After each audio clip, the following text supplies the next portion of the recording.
2 decades of partnership. Your Excellency, at this point, I would like to invite the Governor, Nairobi County, to come and make some remarks. I'm made to understand he's an old boy of KEPSA. Tumpigie makofi tafadhali akija. Karibu sana, Governor.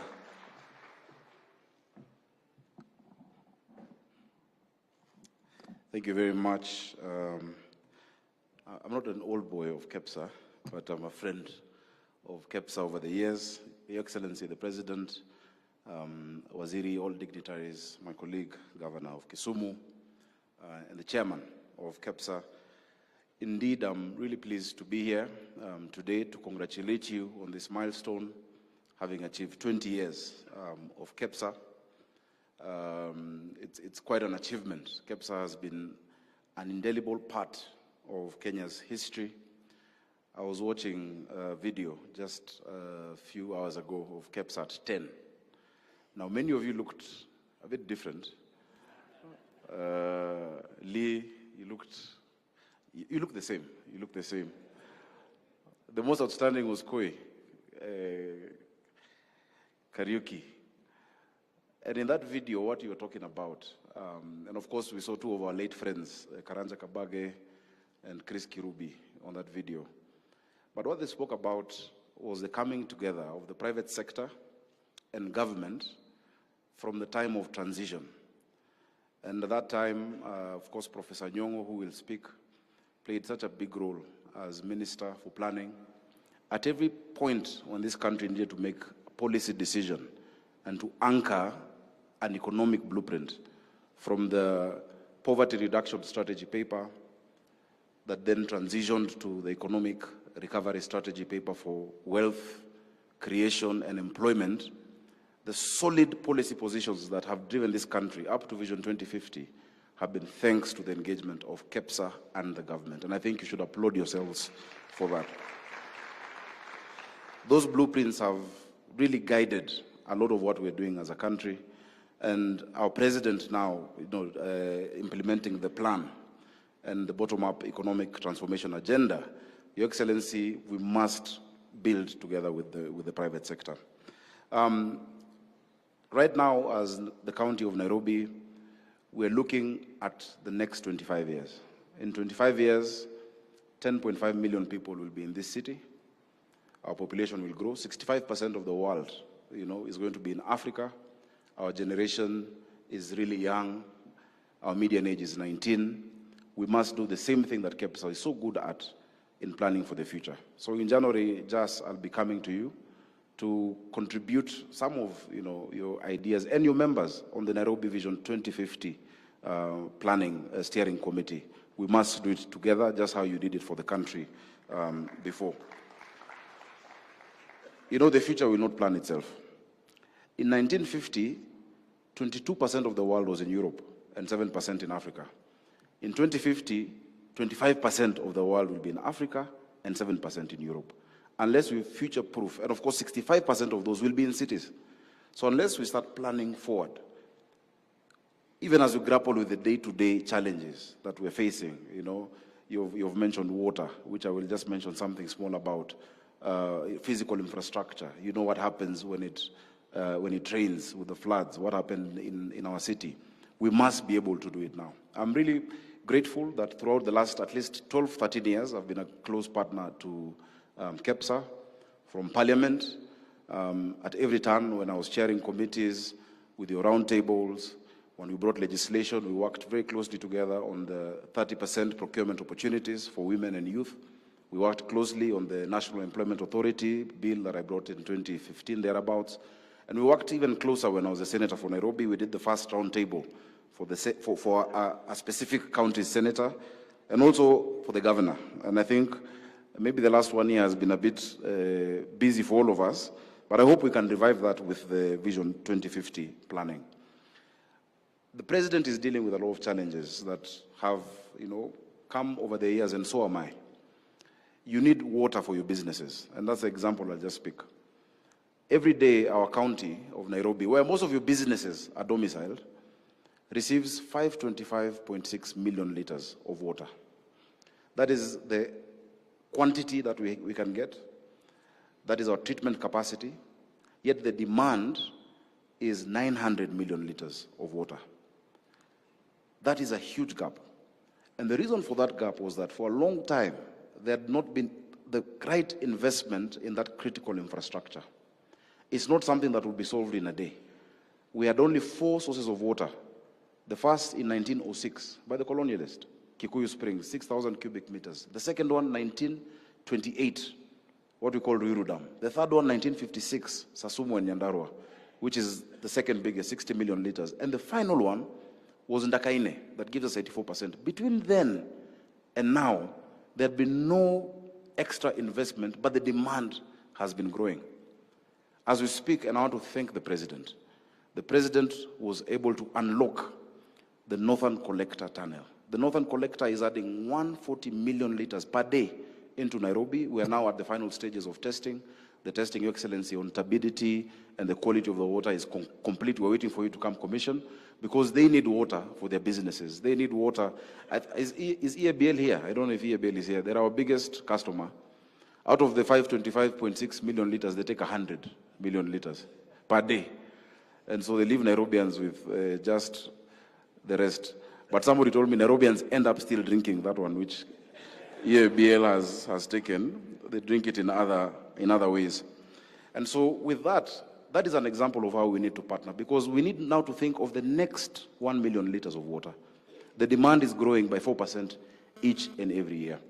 I think it's a good opportunity for us to look into partnerships, what we can do together. I want to commend many of your members, because some of the interventions we've been able to do in the city have been with your members who have decided, look, I can take care of this part, where my building is, where my company is, because there's that resourcing gap that we have in the city. The other thing I will mention, because I know we don't have much time, is on the issue of infrastructure. We're working really hard to provide world-class infrastructure in the city. I know we have a gap that we must fill. Many of the roads you've seen have had issues. And Your Excellency, they don't care whose road it is. They will show vehicles on a national road and they say, Sakaja has filled the roads with his dimples. And they say, we don't want them on the road. Let them stay on your face. And I bear the brunt of it, even if it's a national road. Yesterday, the whole day we were with Waziri Chirchir from ABC Place all the way to Wathi River, looking at the undercarriage of the expressway. And we got those contractors who have been working on that, and we've committed. I want to thank the president, because we've agreed, whether it's a national road or a county road, we're coming together. The president has committed to inject money. I will not say how much, Your Excellency, so that it doesn't change. I know what you and I have agreed on. We're ready with that cooperation agreement so that we can have the kind of infrastructure to attract investments in Nairobi. God has blessed us with the gift of location. From Nairobi, you're in Dubai in 5 hours. You're in Schiphol, in Amsterdam in 8 hours. You're in London in 8 hours. You're in New York in 14 hours. And it's actually 10 hours, 11 hours coming down. It's faster. I think because it's downhill. I'm told the pilot, anakanyanga clutch, and it comes faster. But why come in 10 hours or 9 or 8 hours or 5 hours and get stuck in traffic for 4 hours? These are things that we must work on now. The BRT program. We need the private sector to partner with us. Finally, we as a county government have endeavored to make your business easier so that you can spend more time doing your business and not complying, taking too much time in compliance. This January, we launched the Unified Business Permit. Before, you'd have to have 6 permits from the county. Now it is only 1 UBP. We've had some challenges with the, with the system. Sometimes your invoices are not coming out, and we've agreed that we have a help desk between the county and the business community so that those issues are resolved. The second thing we've done is to agree on 1 inspection group. The days when 1 person from City Council comes in the morning to check your business permit, the next day somebody comes to check food and hygiene license, the next day somebody comes to look at your advertising, those days must end. And so what we want to implement is what we've done with our water company, Nairobi Water, where we have a system called Jitambulishe. If somebody comes to read your water meter, you can actually ask them for their identification, dial a short code, and you can tell that they are genuine staff of the county government. There are many imposters out there who are trying to get 5,000, 10,000, but harassing your businesses. So that we're going to launch it early in the year. And we have only 1 inspection team per sub-county. We're going to publish their names in the newspaper so that you know who it is, and they all come together so that we don't harass the businesses. I think what you require is predictability in your business, stability in your business, and of course, an environment that can help you thrive. So I wish you well in your journey. We've had daunting challenges as a country, but you've stood firm. You exemplify the Kenyan spirit of resilience. You know, just that defiance to go against the odds, wake up every day, open your shop, open your business. That truly is a Kenyan spirit that we must really applaud, and we congratulate you for that.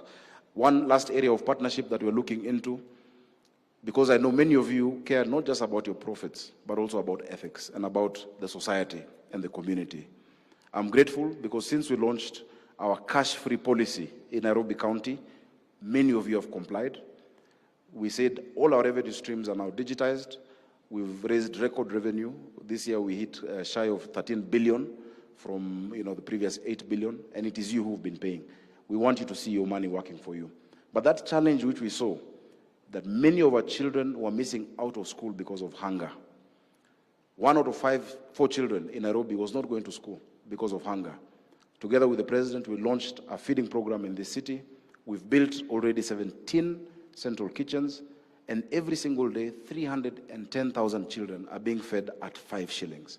I hope that is an area that we can partner between the county and your businesses, because we're setting up a governance structure for it, a board where you can be members and you can support a child, or you can give us some of your produce to feed the future of our county. So asanteni sana, hongera for 20 years. Allow me to invite my colleague, Governor Nyong'o, to say something. Governor Nyong'o was instrumental during those early days. Please, let's clap for him as he comes on stage.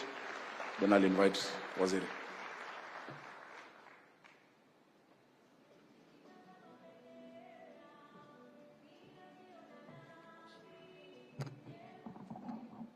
Thank you very much, my brother Sakaja, Your Excellency, the President of the Republic of Kenya, William Samoei Ruto, the Chairman of KICC, ladies and gentlemen. I stand here with a lot of nostalgia, because when I see Manu Chandaria there, and I see Michael on there, and I think I saw Samuel Mwale. I was just asking about you the other day. I'm glad I've seen you because I need you for something. So, thank you so much. 20 years ago, Mr. President, when I was Minister for Planning and National Development in the NAC government in the Republic of Kenya, NAC has just taken over after many years of struggle and frustration among Kenyans of a government that didn't care about the people. And it was, people were excited in this country. Citizens were arresting the police on the streets for taking bribes. And we were all very excited, and the President Mwai Kibaki, gave me the opportunity to serve this country as Minister for Planning and National Development. I could not believe the interest people showed in trying to get a blueprint for the future of this nation. I will not go into the international nostalgia, but what happens at Raja Lodge in Mombasa, when we all came together to discuss this future, is what gave birth to KICC. And in that regard, then we thank Mwale, Mike Chege, and David D, who were part of my advisory team, and Manu Chandari and Mark Eldon, who stood for the private sector in discussing how we can work together. And I discussed with Manu over dinner one day, and I said, look, why doesn't the private sector come together rather than come to us as Kenya Association of Manufacturers, Kenya whatnot? Just come together one body, because we're one government, so that our discussion can become more efficient. The speech I'm going to give today, Your Excellency, is a summary on of this reminiscence that we have as we mark the 20th anniversary of KICC. Today, December 2024, KICC marks its 20th anniversary. Formed as a Kenyan umbrella organization to bring together local businesses and connect them across the globe, KICC has made great strides. KICC was formed in 2003 as part of institutional reforms under the National Rainbow Coalition, NAC government, after Kenya had slid systematically into the abyss of underdevelopment and hopelessness in previous years. Premised on the development blueprint of economic recovery strategy for wealth and employment creation, KICC came into being to give a voice to the business community at the policy table. NAC recognized that this important constituency would be instrumental and responsible for the recovery by generating wealth to create jobs. By the way, as a parenthesis, civil society almost killed me for talking about creation of wealth and not talking about poverty reduction. So I said, you cannot reduce poverty if you don't create wealth. You cannot create employment if you don't create wealth. So the two are interdependent. So we must think of wealth creation before we think of poverty reduction or employment creation. Today, the vision of creating KICC is self-evident. In an economy that registered 7% growth from 2003 to 2007, from a negative 0.2%. This recovery also resulted in Kenya being able to rely entirely on its taxes to meet its recurrent expenditure needs without any appetite for debt. But what has KICC itself achieved? In commemorating this milestone, some of its achievements are the following. It has grown its membership to 64 business associations in Africa and 283 corporate members alongside a significant number of small businesses, constituting 90% of its membership that they have helped to innovate and grow. 2, effective public-private dialogues with the presidency, cabinet committees, ministries, judiciary, legislature, county governments, resulting in Kenya's rise from 136th in 2015 to 56th in 2020 in ease of doing business ranking. 3, thought leadership and insights to complex public policy issues through seminal papers, CEO surveys, PPD presentations, and national business agendas. 4, essential partner and instrumental implementer in Kenya's socio-economic development transformation from least developed country to lower middle-class income country status.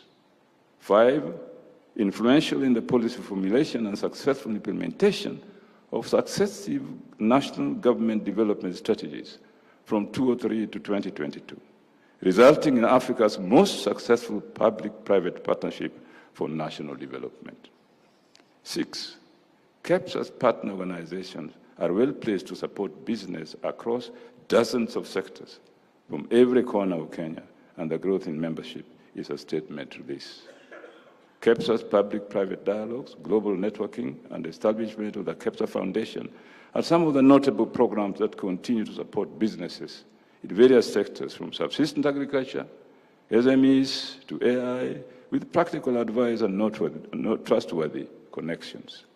Their unique combination of local knowledge and global reach has meant that many SMEs are beginning to access international markets and grow their business further and faster. But how has KICC been helping businesses? With 90% of its membership being SMEs, these companies have benefited from personalized business advice that has helped them to enhance their international potential. KICC thought leadership, tapping into the collective thinking of its membership, has been instrumental and influential in this regard. Secondly, a significant number of SMEs have made critical growth-oriented international business connections through KICC-led initiatives, such as inbound and outbound trade missions and brokerage events. Many of KICC members are experiencing vertical growth, that is, from SMEs to middle-sized and ultimately large companies, from tailored innovation support services and strategic partnerships locally, regionally, internationally. But KICC faces certain challenges. And these are insights I've gotten from business community in Kisumu. First, power quality. The community experiences frequent power outages that affect production. 2, infrastructure. Roads, Kisumu, Londiani Road project has stalled. North Airport, Sabuni roads are in bad state. Sugar Belt roads are not motorable. There is also the issue of insecurity that as a county government we are very concerned about, and we are working together with the national government through the County Commissioner's Office to deal with this issue. And further, tax and regulatory environment is unpredictable, affecting long-term planning. There is a need to simplify the local tax administration. These challenges from Kisumu are said to be experienced by the Kenyan business community, as they all relate to roles that are the responsibility of the national government. What is KEPSA's future? I will just speculate from the point of view of not being a member, but looking at what you do. Notwithstanding KEPSA's short existence, many companies have benefited from its support. Companies across Kenya and beyond find it a reliable partner with a proven track record in helping them achieve their growth ambitions. Building on this success, KEPSA's overarching goal in the future is to improve Kenya's global competitiveness by continuously improving the business environment. The private-public dialogues, together with thought leadership, will be enhanced in a quest to achieve Kenya's competitive agenda, anchored around one, ensuring that the cost of material inputs for businesses offer competitive advantage to Kenyan companies by reviewing the cost of compliance that take the form of administrative costs, taxes, and regulation. Secondly, efficiency of utilities, water, energy, telecoms, as Sakaja said, in their distribution, consistency and reliability of service provision. Institutional, policy, and regulatory burden significantly increase the cost of service delivery, which the utilities pass on to their clients. And three, supporting high productivity by evaluating and reviewing labor costs compared to East Asia, that is emerging as commanding the global growth market in the next decade by 50% against price increases and political uncertainty in Eastern Europe and the Middle East. And four, trade and logistics that facilitate competitiveness, ensuring that inbound and outbound national transportation networks, roads, railways, ports, airports, marine, and so on, attain cost efficiency by improving facilities for production, e.g. special economic zones, industrial parks, export promotion zones, urban and peri-urban industrial areas, and so on. And finally, ladies and gentlemen, affordable cost of finance to spur business growth, targeting the export market.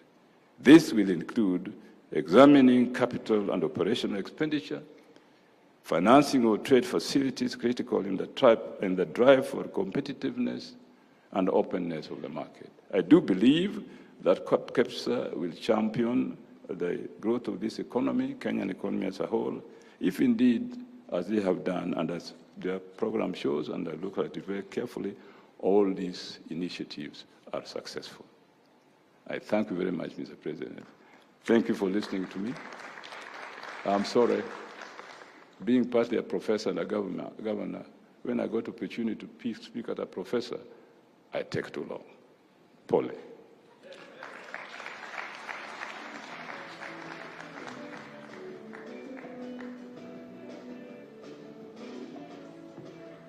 Another round of applause for Governor Nyong'o. Thank you very much, sir.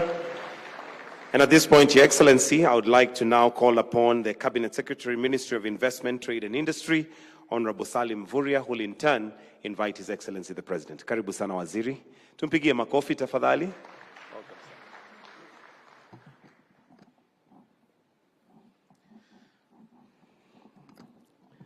Your Excellency, Dr. William Samoei Ruto, President of the Republic of Kenya, Your Excellencies, Governors, Nairobi County and Kisumu County, the Chair of KEPSA, Dr.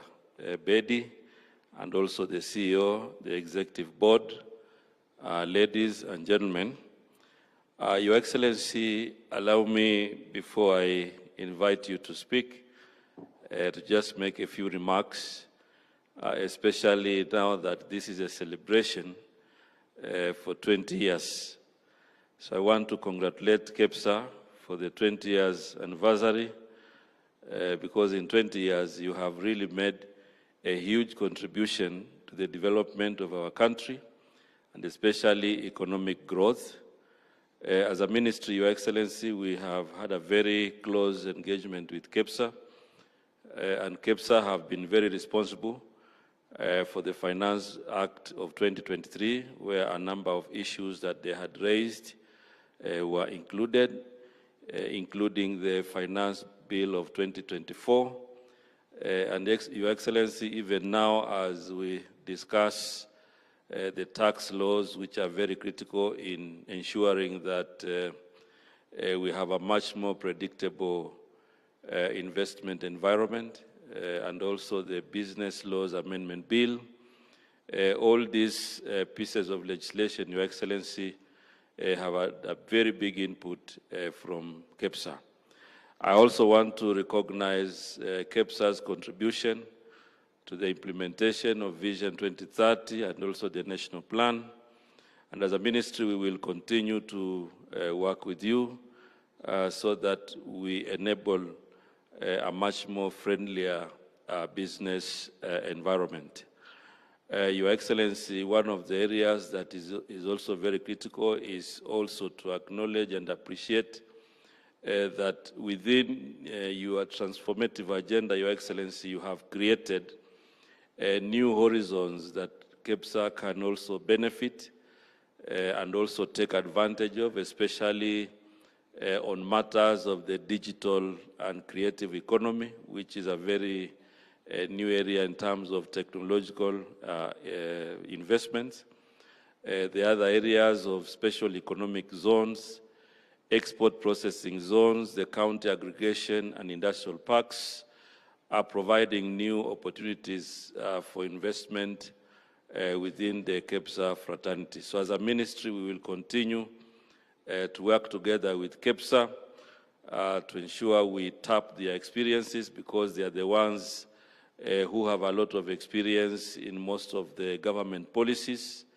And in that regard, therefore, we will have policies and other administrative decisions that resolve most of the issues that KICC is facing at the moment.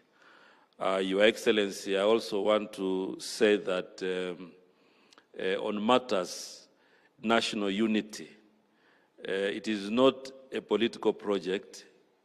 It is an effort by His Excellency to ensure that we also have a sustainable and very stable environment in our country. And I would want to urge all of us, even as we are in the private sector, we support His Excellency as he continues to engage broadly to unite the country and also within the framework of the broad-based government. Finally, Your Excellency, we are also working towards ensuring that we narrow the gap between foreign direct investment and also domestic direct investment, so that we can provide opportunities for both investors to enjoy incentives and benefits from our country's policies and legislation. Your Excellency, I want to end there, but just to say congratulations to KICC for this achievement. It is not a mean feat. 20 years is a long time. I'm sure you have faced a number of challenges, but again, a lot of opportunities have come into fruition. And going forward, we will work with you to ensure that you continue to realize. Request you to be upstanding as I invite His Excellency the President to make his remarks. Karibu sana, Mheshimiwa Rais, Your Excellency, sir. Thank you. Thank you very much, Minister. Please let's take our seats. Asanteni sana.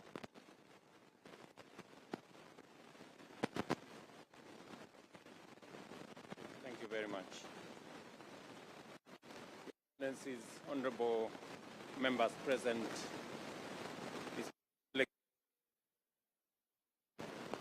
our founding fathers who are here,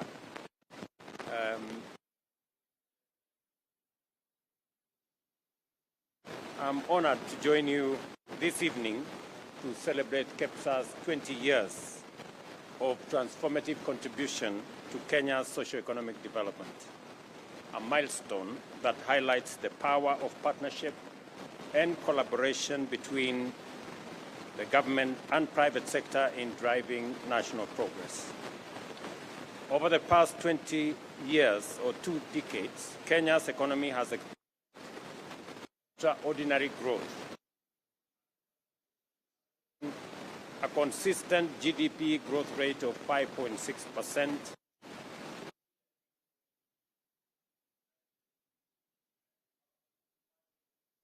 again in 2023. This impressive and resilient performance demonstrates the a dynamic and vibrant private sector that continues to serve as a cornerstone of our economic development.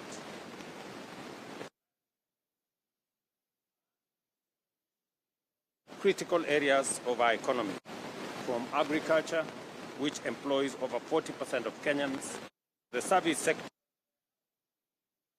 services drive innovation and growth. Tourism has also played a pivotal role, with accommodation and food services recording a growth of 26% in the second quarter of this year. Together, these sectors form the bedrock of our shared prosperity.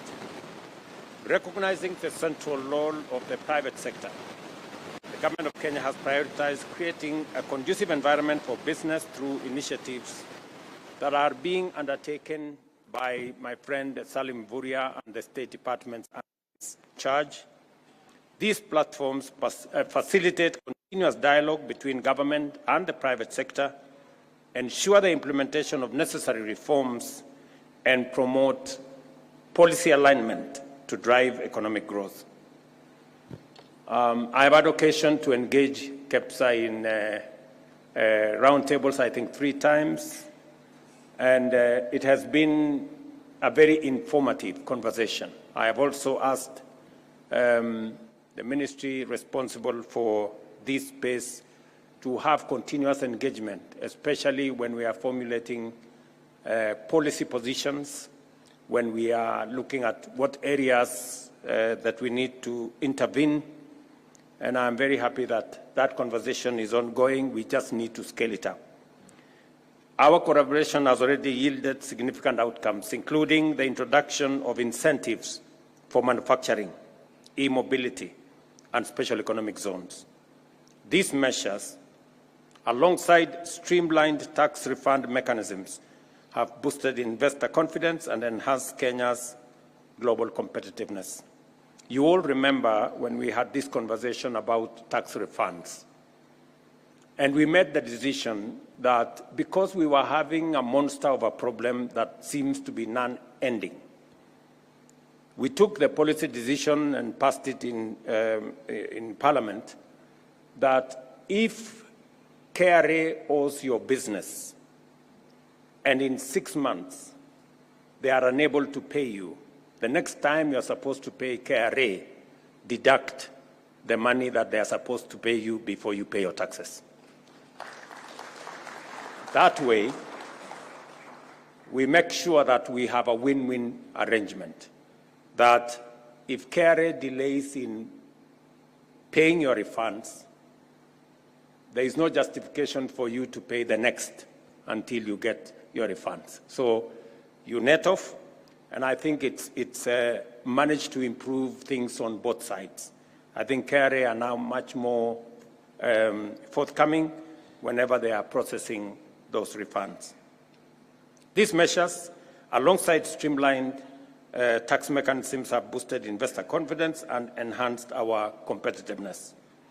On the macroeconomic front, deliberate policy interventions have stabilized the Kenya shilling, leading to a 20% appreciation from Kenya shillings 162 to the dollar in February 2024 to Kenya shillings 129 today. Inflation has fallen to a 17-year low, declining from 9.6 in September 2022 to 2.8 this month. Additionally, foreign exchange reserves have surged to US $9.5 billion, ensuring robust import cover, and strengthening our financial markets. You all remember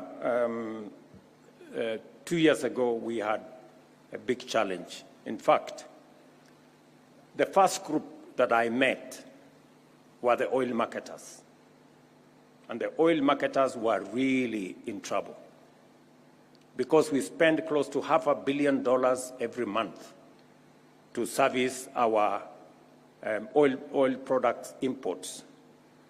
It was a big challenge, and we managed to design an innovative mechanism working with local banks and structured what many people did not think it was going to work.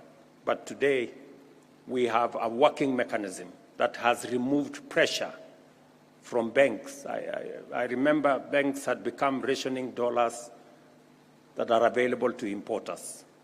We have since resolved that issue, and I am very confident about the future, that even companies that could not remit dividends to foreigners, and they had to wait for months to be able to do that, that challenge has now been removed, sorted out, because we have consistently worked with the private sector to identify areas of collaboration and partnership that would help to resolve the challenges that face our economy.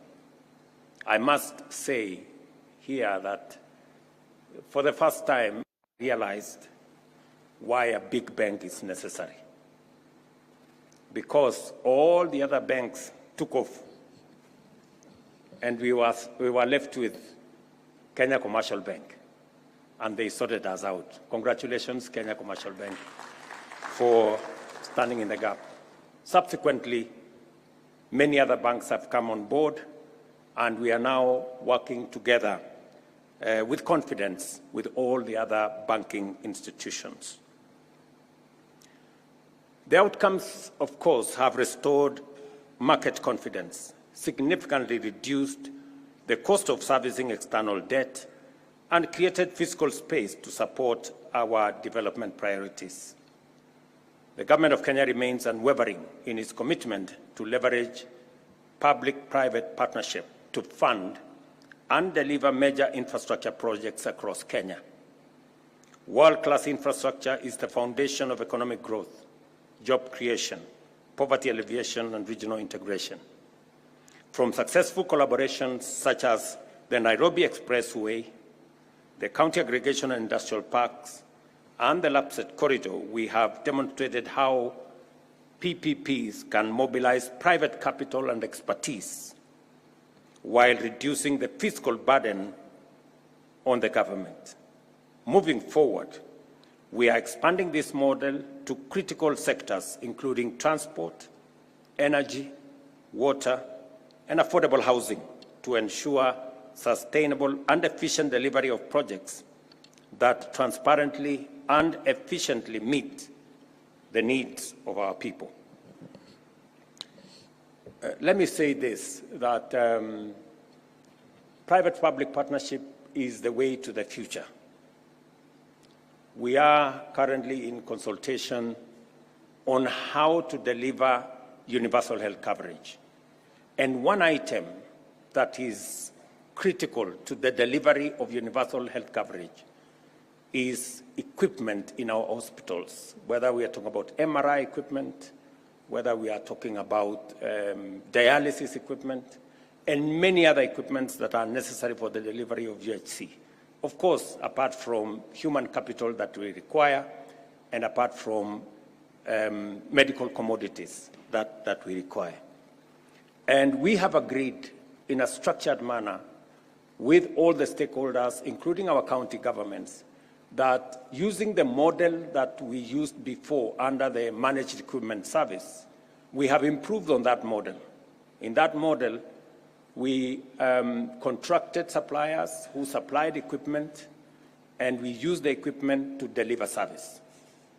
We paid the suppliers for that equipment over time. This time round, we've made it even better. We have told the suppliers, because the challenge we had in the other program was that we had some equipment delivered to some hospitals that did not work, and yet we paid for them.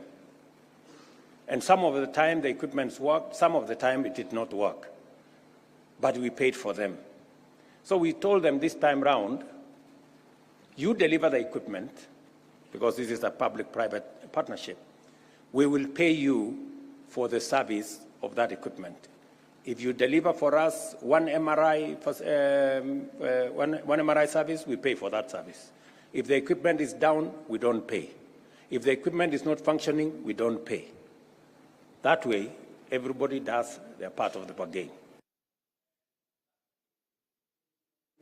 Equipment that we have used public money to pay, yet not working.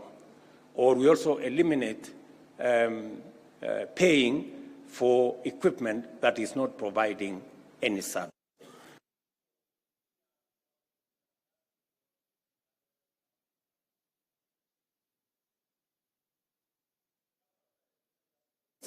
That you can fly from Dubai 5 hours, but you can also spend 3 hours.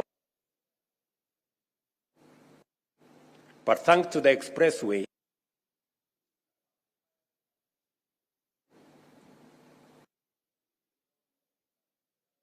did not put any money in the expressway. It was built by the private sector. We gave them a long-term lease of 27 years. They will recover their money from the tolling, and we are all happy. We can now take between 10 and 15 minutes to be in the city center. We don't have to spend 3 hours. I guess it works for everybody. It works for the private sector, it works for the public sector, it works for all of us who use that facility. And that is how the future is going to look like, because it provides us a win-win arrangement. Unless the private sector represented here don't see the opportunity. When we talk about the private sector, and when we talk about PPP, they must not necessarily be foreign, and they must not necessarily be white. Yeah? So you should put yourselves together and deliver some of these projects locally. We have sufficient financial muscle among some of you who can help us deliver some of these projects. Let me give you another example. The governor of Nairobi again has said ably how we are going to give him 140 million liters every day beginning shortly, because we have just completed the project, the Northern Collector. But he didn't tell you the difference this time round. I have told him that we are not going to give him the water for free. He is used to free water, this man. You know? And you know, the irony of this whole thing is that as national government, we invest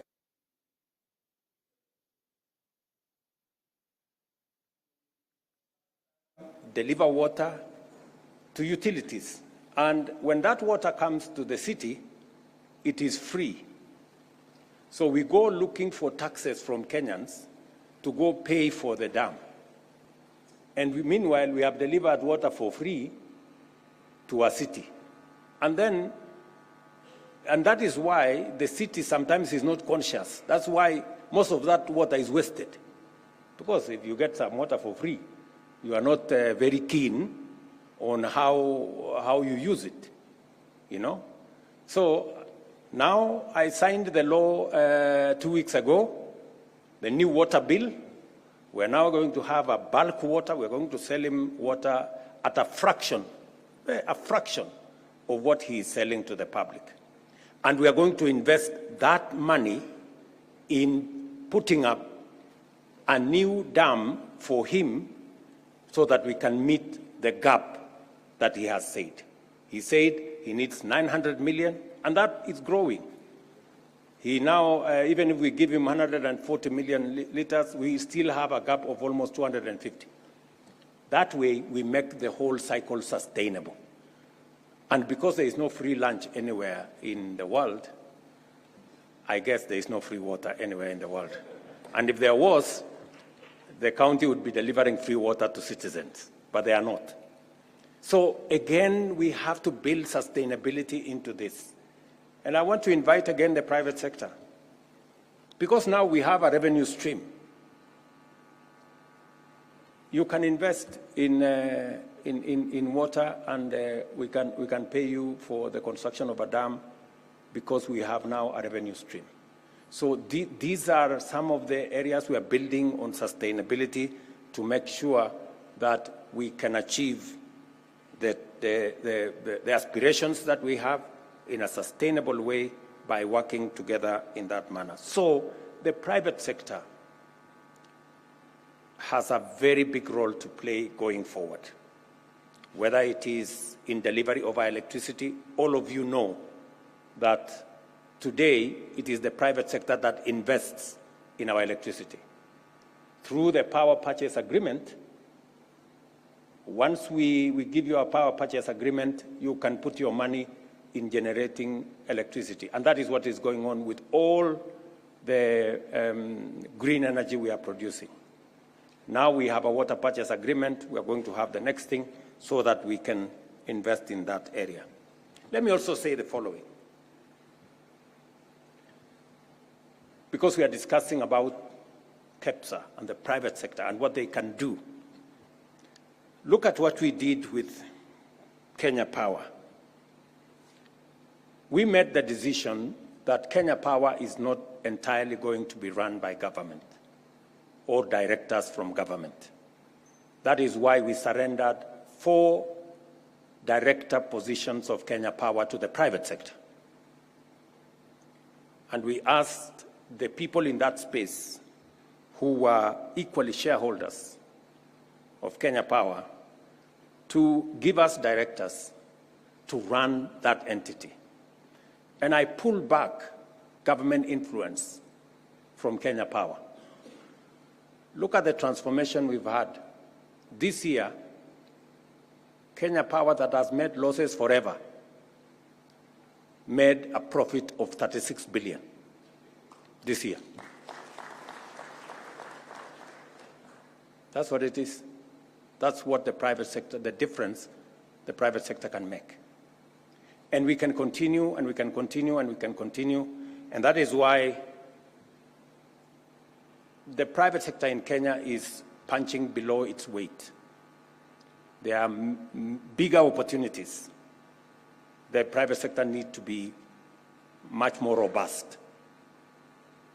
I will give you another example. We are, as a country, we have the 3rd largest livestock herd in Africa, Kenya, that is. We have the 3rd largest herd of livestock in Africa. And the irony is that we import all the leather products, all the shoes, and we throw away our hides and skins. I have looked for a guy called Rao. I have begged him. I don't know whether Rao is in this meeting. And I have really been on his case because he happens to have an idea of what we can do around leather, because at least he's producing local leather in Kenya. And we want to support that enterprise. I was talking today to the pastoralist community in Kenya, why we need to do more professional flaying of removing of the skin, that is, and hides. Why we need to do more in that space to invest. And I have made a decision that Kenania, which has been a big challenge here, by January, it should be working so that we can do more around leather. We can expand our leather products and make sure that we take the country to the next level. Again, to the private sector, there is huge opportunity in the leather space. And I wish of Nairobi talk about digitization and a cashless Nairobi. I did commit that we are going to move government services online. We had 394 services online. Today we have digitized 20,855 government services. We are getting everybody. We have closed down 1,100 pay bills, some of which were even going to private hands. Today, all resources paid to government is paid to one channel. In government is paid to one channel on e-citizen. And we have seen significant increase in revenues, government revenues, because the opportunities for pilferage using manual systems has been eliminated. But you see, it doesn't stop there. There are people who have taken us to court because they don't want the digital process. Among the people who have taken us to court are headmasters of our schools. You cannot believe it. We have managed to get everybody to pay for government services using e-citizen. We are yet to get our schools. Just ask yourself, why should somebody want school fees to be paid manually and write some receipt there? And then, you know what happens. But I will go after them. They will not succeed. We must get them. We must digitize even school fees that is being paid by our parents. Our parents must get an account of how that money is being used. So that whole space around digitization is a program that will help us enforce accountability, enhance integrity, and make sure that we can account for resources that are given to us by the public. This commitment, as I have said before, is non-negotiable, as it forms the foundation upon which trust of our citizens and partners is built. By removing barriers and fostering a more predictable and supportive investment environment, we are attracting local and foreign investors, driving economic growth, and creating jobs. Our ambition is to grow foreign direct investment inflows to 10 billion shillings by 2027. This target will be supported by strategic initiatives, including the establishment, as was said here by Minister, special economic zones, and I'm negotiating for one in the county of Kisumu. Professor here asked me that we have 7 new special economic zones, and one of them is going to be in Kisumu, and to enhance infrastructure, as was said by Professor here, roads, making sure that we unlock our roads infrastructure. Again, there is an opportunity for private sector to play a part in some of the things we are doing around securitization of some of the resources to unlock the resources for us to do the roads, and policies designed to boost investor confidence. These efforts are already bearing fruit, with over 230 billion in investment secured through improved ease of doing business reforms. Kenya is now well positioned as a regional investment hub, leveraging its strategic location, robust innovation, and strong public-private partnerships to unlock opportunities and drive shared prosperity. Let me conclude by saying I am truly happy, ladies and gentlemen, and assure you of government's and my personal support as we advance our partnership to unlock Kenya's full potential. From 2025, that's in a few days from now, we will introduce the quarterly dialogue sessions with the private sector to address bottlenecks to doing business and explore opportunities for deeper collaboration. All I ask you as private sector is to find mechanisms of bringing this umbrella body, bringing everybody on board, including our friends at the Chamber of Commerce, so that we can work together.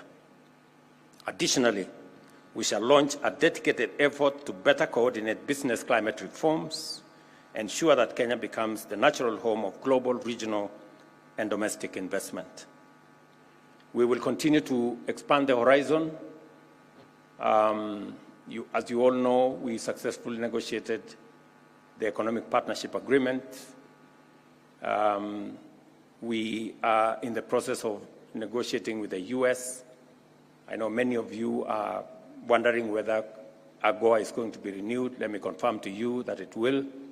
I have it on the authority of many of my friends in that country. And I believe that the new administration is also going to support our AGOA plan. Once again, congratulations to KEPSA for 2 decades of extraordinary achievements.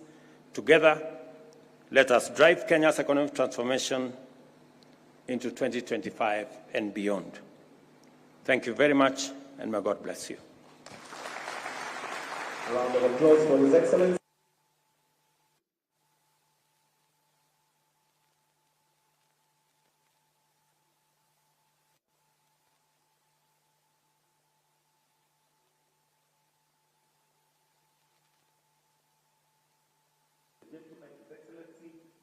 Take a few questions as we now progress with the next few minutes. Carol, you can take the stage and proceed with your questions. Carol. Thank you, Excellency. I think you've said everything that we needed to hear. I know we really wanted to have a panel earlier, but we know because of interest of time, you want to do the panel. No, there was the hour-longer panel with the older members of KEPSA and a few others. Then your team says because you have another engagement that we cut that down. But I think some of what has been said, especially by Governor Nyong'o, has covered a lot of what the past chairs would have said. And so thank you very much. I know that we had also a few partners from TMA and Nation Media who also needed to say what the journey has been working with us. And it would have been really good for you to hear all that. But we know, as we said, this is the launch of our celebrations. We have the whole 2025, and we'll continue to do different events, different activities, and within that, we'll have some of these conversations that we hope to have had this evening.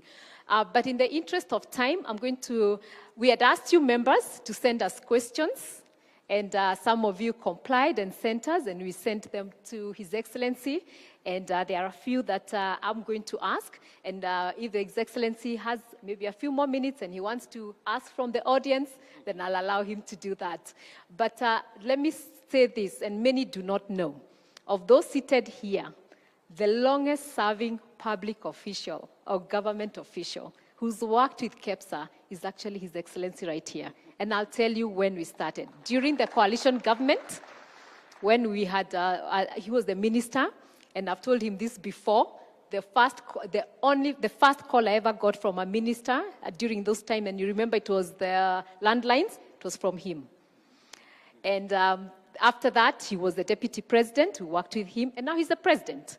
You know, so of the serving government officials here today, I think you really take the cup. And so for you to honor us and come for this celebration, we don't take it lightly, because you know us very well. You know the journey we have walked and the things we've worked together that was said earlier. But as we go forward and we're looking at 2025, and you've said some of the things we're going to work, and I'm so excited that the roundtables will be quarterly, you know, and we will surely bring everyone. And where we have challenges, we will come to you, and I know you will resolve them. As we look forward, we've had the story of our history. And I think Governor Nyong'o captured it very well. But we are looking forward. And we are thinking, okay, so what does the business look like? There's a lot of turmoil globally, geopolitical politics. You know, we've seen different things happening in Europe, in the US.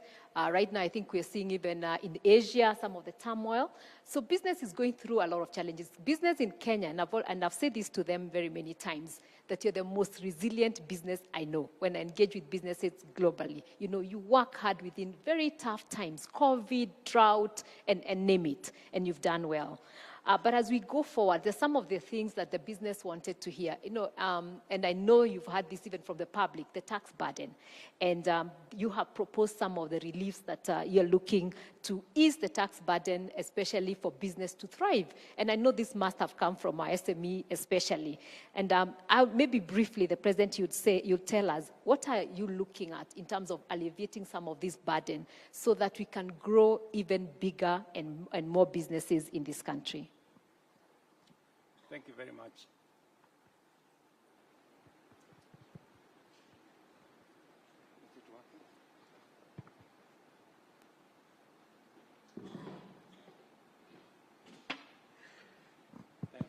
Thank you very much, Carol. The issue of tax is an important conversation for all of us to have as a country. I will be signing on Wednesday tax reliefs that were proposed to us in the business amendment bill that is now on its way to my desk. This is specifically to provide relief for areas where we felt maybe business took a beating, so to speak, whether it is on our health issues or on our housing issues. Now, the people who are paying more because they earn more, they are going to have a relief, to enjoy a relief, which means we can take off some of the burden from them. Secondly, when you look at some of those interventions, let me speak about housing. I mean, the business community should be looking at what is housing doing. Housing means we do more steel. The steel companies should be looking at opportunity. 200,000 housing units every year means we consume more steel. It means we consume more cement, and that is the reality. It means we have more transporters. It means we are doing more business. We are driving the economy more. So I would want the private sector to look at the opportunities we are creating in some of the interventions we are rolling out, whether it is in housing or even in universal health coverage. We are importing 70 billion shillings worth of health commodities to Kenya. And I have given firm instructions to the Ministry of Health through KICC, not KICC, that any product we produce in Kenya, they get the first priority whenever we are procuring. And we had a meeting here with all our manufacturers of health commodities in Kenya, and that is a policy decision, and that is the law that we have given to KICC as we talk now. So, as we robustly invest in the health of our people, there is opportunities being created in health commodities. There is opportunities being created in other sectors.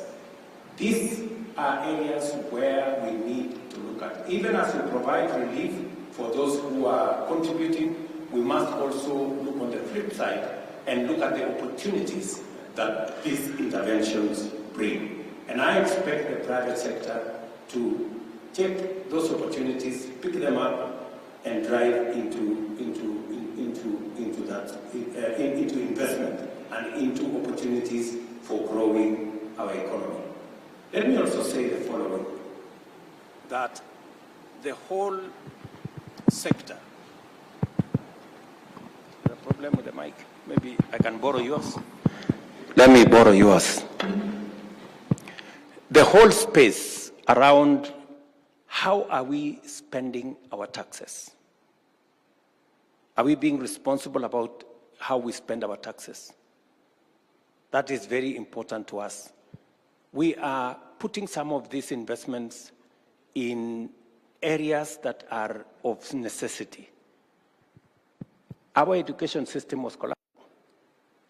We've had to enhance the budget to our education system because 23 of our 40 public universities were at the verge of bankruptcy. We had a shortage of 110,000 teachers. We were staring at a whole education, competence-based education system that was not adding up. We've had to put some money in the social sector. You understand how important that is, so that we can continuously generate the human capital that is useful to your companies and useful to our country. We have also had to look at areas of how we service our debt. Many people had given up on Kenya, and many people thought Kenya was going to go the route of other countries and that we were headed to a default. We've made sure that we have not only avoided a default, we are actually taking a new trajectory. Today, because of some of the interventions we have put in place, our inflation has significantly come down from 9.6 to 2.8. Our exchange rate has stabilized, and our interest rates are beginning to come down. You all know the central bank brought down the CBR by 75 basis points this month. Now we are at 11.25. So progressively, we are creating an environment where the private sector can have access to one of the most important things Betty said, that is access to capital.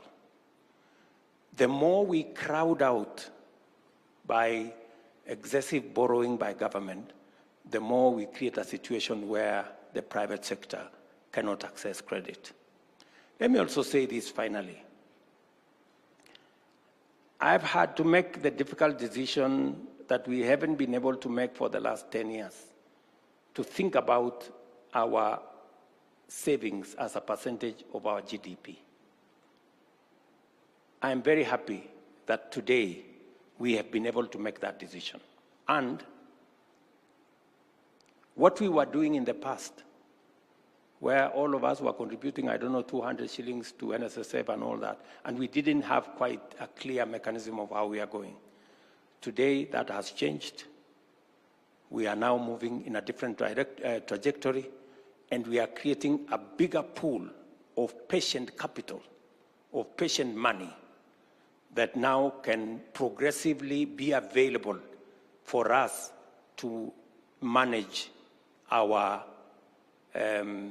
borrowing, our interest rate regime, and I'm sure going into the future, in the next couple of years, we will be in a better place than where we are today.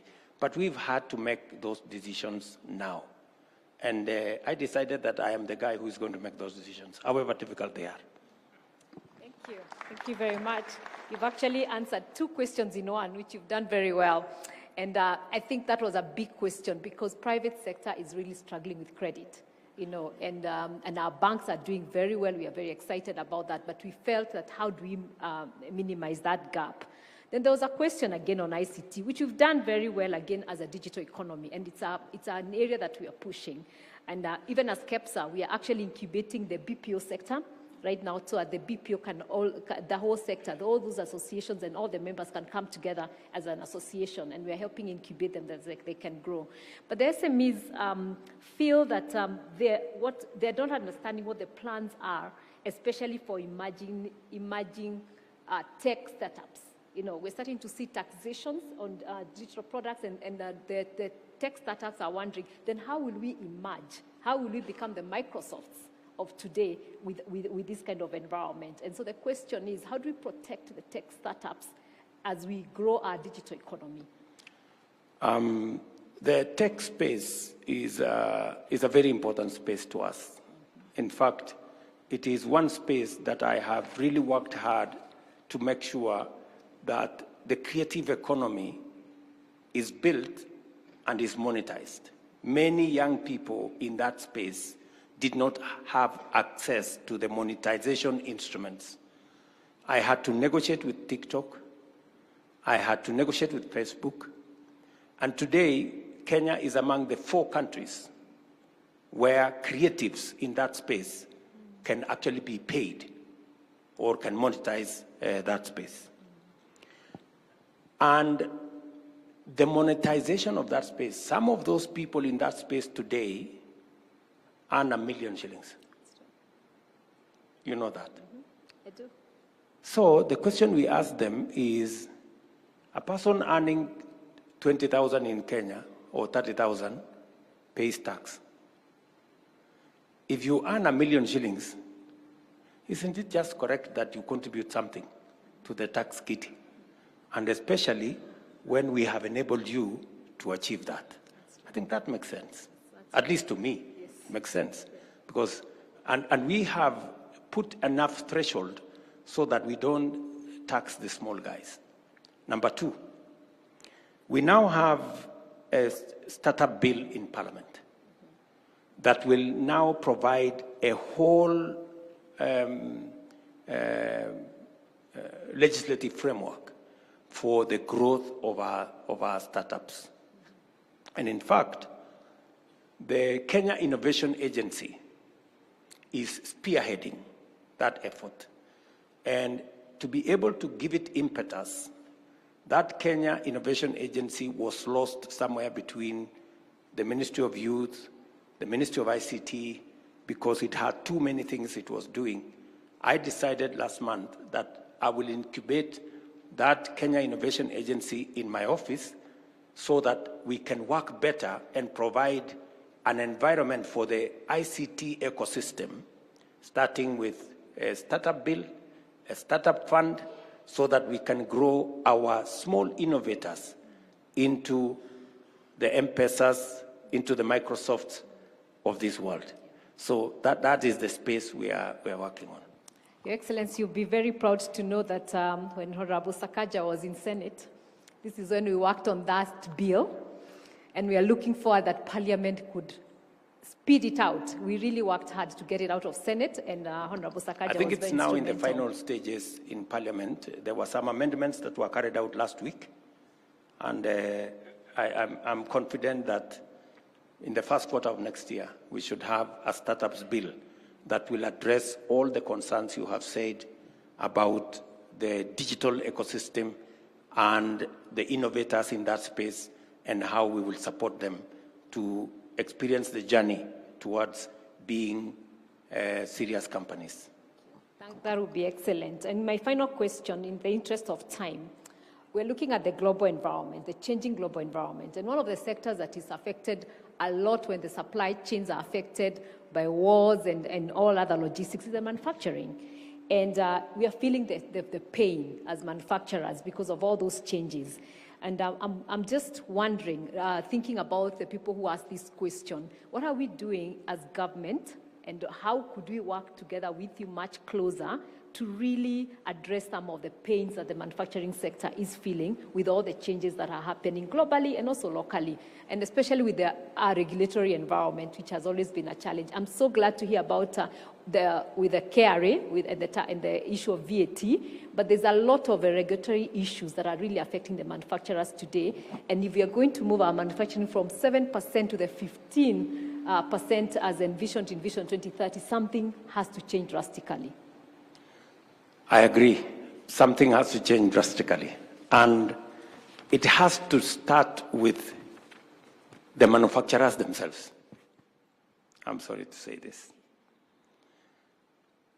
We must change the way we view manufacturing.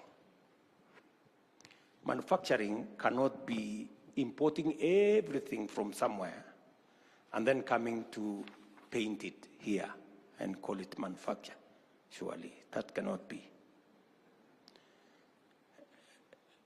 There is a statement that was said by Betty, your chairman. He said, we have 5 containers. For every 5 containers that come from abroad, only one goes back with manufactured goods. That means, I don't know whether Kenya Association of Manufacturers or we register Kenya Association of Importers. Because we seem to be doing more importing than manufacturing. So we actually need to have a conversation on the subject of manufacturing. You know, I was very surprised that when we put a tariff on importation of clinker, there was a complaint by so many people. And then you ask yourself, I mean, surely, do we need to continue importing clinker when we can manufacture clinker in Kenya? President Trump has promised to put tariffs to support American manufacturing. Every country protects their manufacturing space.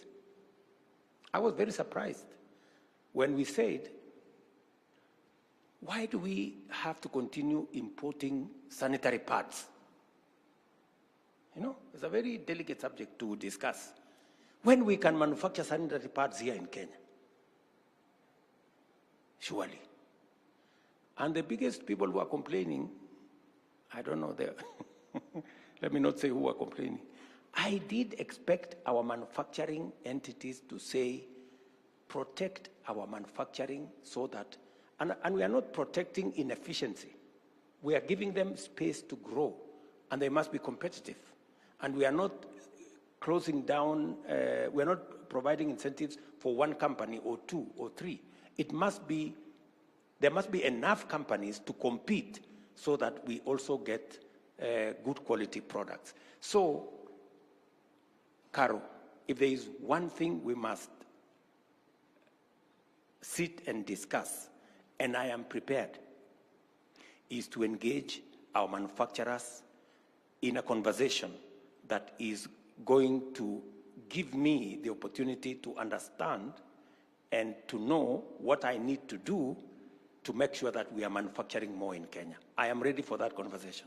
And I am ready to make whatever decision that has to be made to promote locally produced products in Kenya.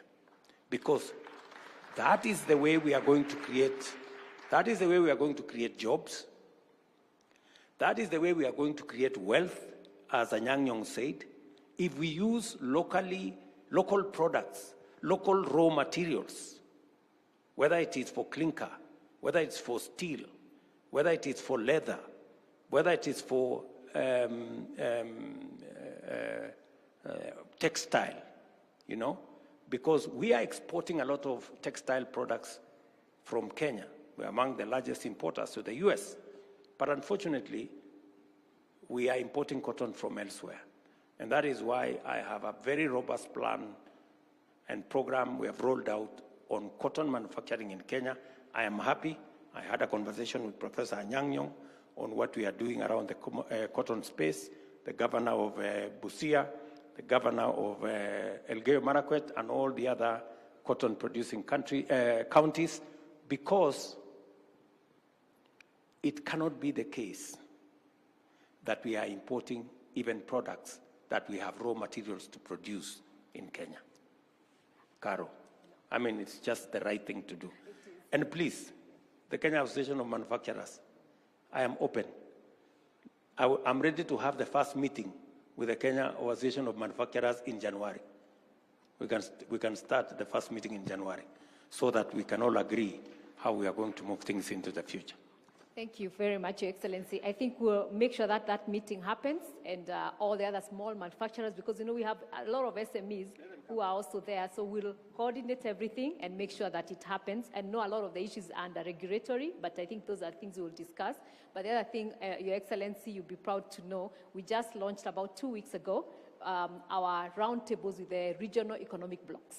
So that way, we're also engaging the economic blocks of the counties on these same roundtables and making sure that, because that's where the businesses are, this is where the raw materials are, so that by the time we are coming to you, we have established and made sure that everything is done at that level, you know, at the county levels and all that. So you'll be seeing a lot of that happening from next year. I don't know if you want to take any question. I can take one or two. One or two questions. Okay. There is a lady there. Maybe, and Derek will take one gentleman.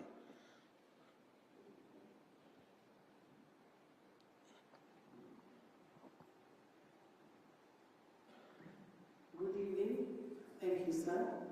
My name is KICC, and I'm in manufacturing within value addition space. And I just want to and ask. I have gone to several establishments, and this is just a personal thing. You know, when you see the king, you ask the king for something. And I have gone and I have dropped my locally manufactured products at Western Hotel. And at Western Hotel. And the chef has approved it. However, I have not yet received, because whatever it is that I have been able to give, the chef has said yes, but the bureaucracy sometimes within the system can be very discouraging, because here we are talking about promoting local products, promoting local manufacturers, but yet when we go to the ground, people within the offices, they become stumbling blocks in order for us to be able to penetrate. So my question to you, sir, is my business is Too Much Sauce. That's the name of my business. And we make locally manufactured products such as sauces, marinades, and I want that job. Thank you. Thank you very much, my dear. That question actually should be answered by Caro. Because the establishment you have said is private sector. I run the public sector. Caro is the one. Why do we have bureaucracy in the private sector? Thank you very much. So let's ask a sector question, then but it's true. I think we are learning bad manners about bureaucracies, and we need to show by example. And I think we'll start doing also self-regulation. We have the associations within. I mean, we have the hotel keepers who are our members here, and those are some of the questions we'll be taking to them to start doing self-regulation within their establishments, within the subsectors. Very good.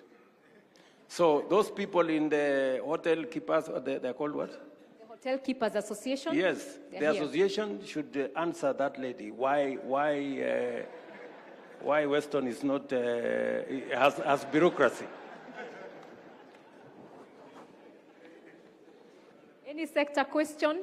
Sector-wide question? There's a gentleman there. Okay. Thank you so much. My name is Tom Onditi. I am founder, rather Gen Z founder. And I have a question regarding access to government procurement opportunities. So, in our space, we've realized that for these opportunities, for you to get as a young founder, it's very hard, because you realize that it requires a lot of documentation. Specifically, okay, my biggest problem, let me say from my standpoint, is the requirement of financial documentations, which maybe you don't have. And that has become really a big challenge to people in the SME space, specifically young founders. I don't know if it is something that is followed to the latter, because many a times it becomes so competitive, and even for those that are marked AGPO, it's very hard for you to get. Thank you. Thank you very much. Competition is the name of the game. You know, any procurement process need to have competitors. The reason why we ring fence certain items for ACBO, that is for young people, for women, and people living with disability, it doesn't mean that they automatically, a person automatically gets. There is still competition in there within that ecosystem.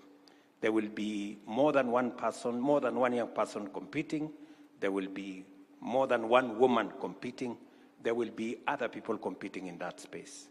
And of course, because standards have to be set, you have to meet the criteria for that procurement.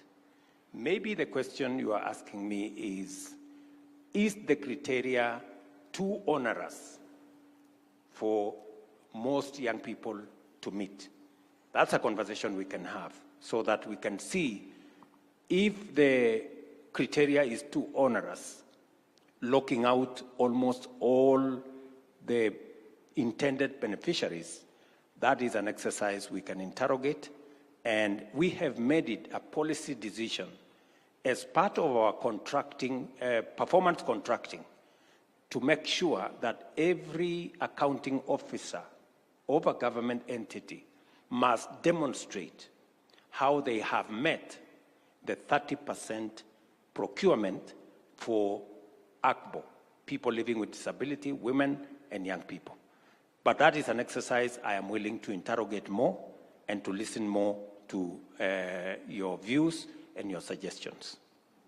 I think, Your Excellency, that's a question we've had many times. The processes for young people are almost impossible, so it locks them out. And so they say, you know how we used to have the kazi kwa vijana those days, and you say kazi kwa vijana but pesa kwa wazee, because it would lock them out. And I think that's the same process and something I think we can address together as we go forward. I think we'll end there because of interest of time, but Your Excellency, before you sit down, because we never got to listen to the big panel, I just wanted to introduce to you, and maybe they'll just stand where they are, except for Mzee Manu, who is the founding chair of KICC. So for him to be here as we celebrate 20 years, you know, for me it's the most exciting thing.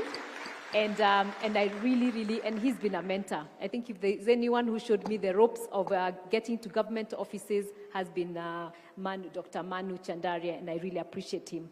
But the others who I'll just mention very quickly, just to stand, they were going to tell you a bit of what their reflections were, and I know we'll be doing it in the course of next year as we go along. Ambassador Dennis Awori, Engineer Patrick Obath,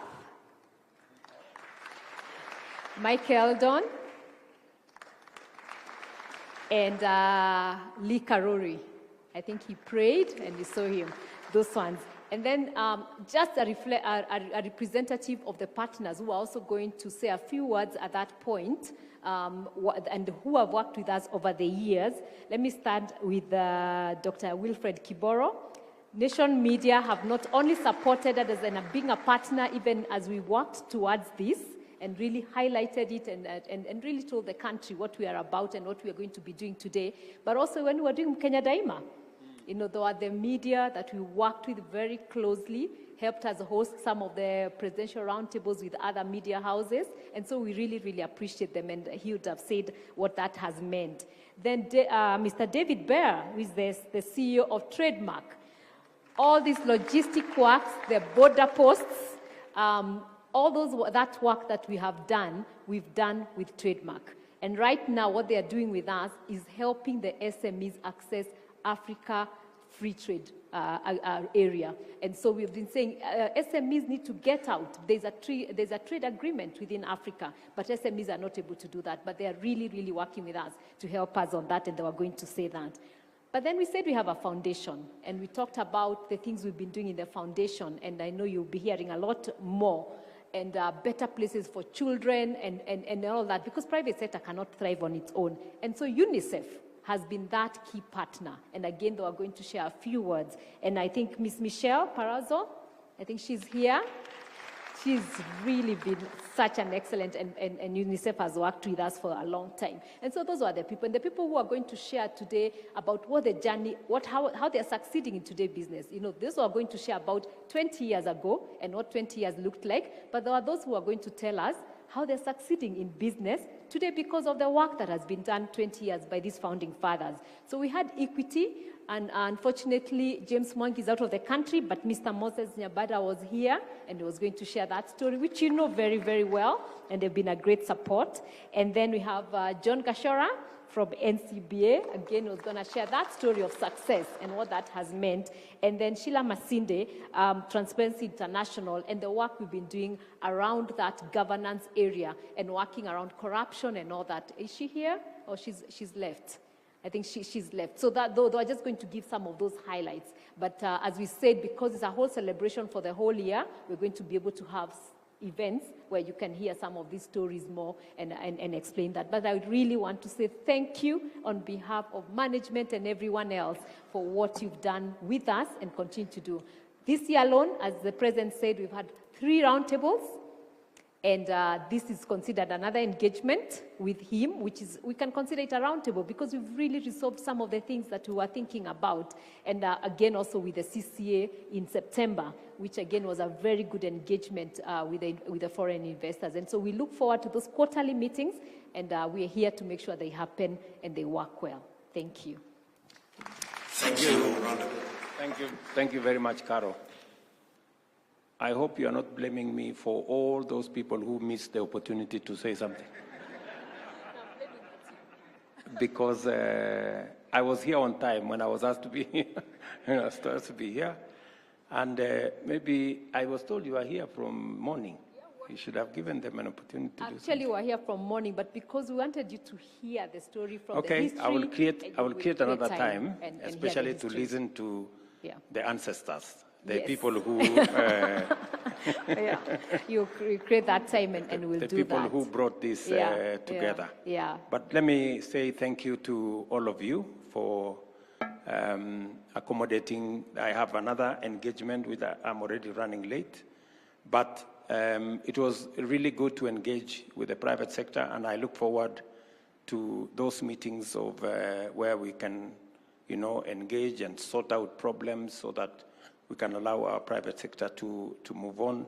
Thank you very much, Trademark East Africa, for what you're doing, supporting the business space, and all the other partners, UNICEF, Nation Media. I am a great customer of the media. That's true. The only unfair thing they do to me is that when they make money, they don't share with me. But I think they are doing a fantastic job in profiling all the good things that is being done, and sometimes all the bad things government does. So, but it is, I guess it is something that we have it's part of the systems of checks and balances, and we are all happy to be part of it. So thank you very much, and thank you for your time. Thank you very much. And as you wind up, you cut just a slice of cake to mark this event.